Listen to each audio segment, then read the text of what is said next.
1.5 week తర్వాత అనుకుంటా మా టీమ్ లీడ్ వచ్చి మా ప్లేస్ దగ్గరికి, బ్రో ఈ పేజీలో నువ్వు ఈ చేంజెస్ చేసావు కదా, ఏపీఐ ఫెయిల్ అవుతుంది, కోడ్ చూశాను ఈ చేంజెస్ ఉన్నాయి, ఇది ఎందుకు యూజ్ చేసావు అని అడిగారు. అసలు మైండ్ బ్లాంక్ అనమాట, ఏం అర్థం కావట్లా. అదేంటి అసలు కోడ్ అంతా క్లాడే రాస్తుంది, అన్నేమో ఎందుకు చేసావు అంటున్నారు. మనకి ఎందుకని మనకేం తెలుస్తుంది, ముందు నుంచి మనం అన్న దగ్గరికి వెళ్ళి ఎందుకు చేయాలి ఎలా చేయాలని మొత్తం అన్న దగ్గర నేర్చుకుని వచ్చేవాళ్ళం. ఏం చెప్పాలో అర్థం కాక, సరే అన్న చూసి చెప్తాను, క్లాడ్ రాసింది నేనే చూడలేదని చెప్పా. సరే కూర్చున్నాను, ఆలోచిస్తున్నాను అనమాట. ఎలా అంటే, అరే 1 వీక్ వరకు ముందు వరకు నేనంతా మాన్యువల్గా రాశాను, ఎందుకు చేయాలి ఏమి యూస్ చేయాలి ఎలా యూస్ చేయాలి అని చెప్పి తెలుసుకొని వచ్చి జస్ట్ కోడ్ రాసి ఫ్యూచర్స్ అయిపోగొట్టేవాడిని.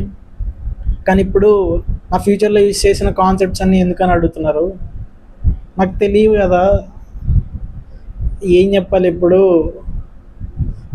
అని కొంచెం భయమైంది. అండ్ అప్పుడే మా ఆఫీస్లో ఫైరింగ్ స్టార్ట్ అయింది అనమాట.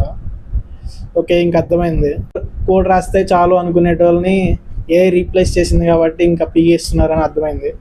కానీ మా టీమ్ లీడ్ లాగా అసలు ఇదే ఎందుకు యూస్ చేయాలి, ఈ కాన్సెప్టే ఎందుకు యూస్ చేయాలి, ఆ కాన్సెప్ట్ యూస్ చేయడం వల్ల బెనిఫిట్ ఏంటి, అప్పుడు అర్థమైంది. ఓకే, మనకి కోడ్ రాస్తే సరిపోదు, ఆ కోడ్ ఎందుకు రాస్తున్నాం, అదే ఎందుకు రాస్తున్నాం, ఆ రాయడం వెనుకున్న రీజన్ ఏంటి, మనం రాసే కోడ్ ఎలా వర్క్ అవుతుంది, అసలు బ్యాక్గ్రౌండ్లో ఏం జరుగుతుంది అని తెలుసుకోవాలని చెప్పి అప్పటి నుంచి స్టార్ట్ చేశాను అనమాట.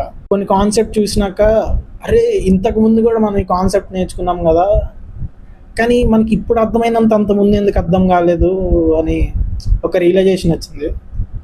నేను అందుకే ఈ బ్యాక్ అండ్ జావా జర్నీ సిరీస్లో కూడా ఫస్ట్ డే అసలు గార్బేజ్ కలెక్టర్ అంటే ఏంటని చెప్పి, సెకండ్ డే మాత్రం అసలు హీప్ మెమరీ కానీ స్టాక్ మెమరీ కానీ మెథడ్ ఏరియా కానీ ఎందుకు ఇలా డిఫరెంట్గా మెయింటైన్ చేస్తున్నారని చెప్పి అక్కడ ఈ గార్బేజ్ కలెక్టర్ ఇంపార్టెన్స్ చెప్పా.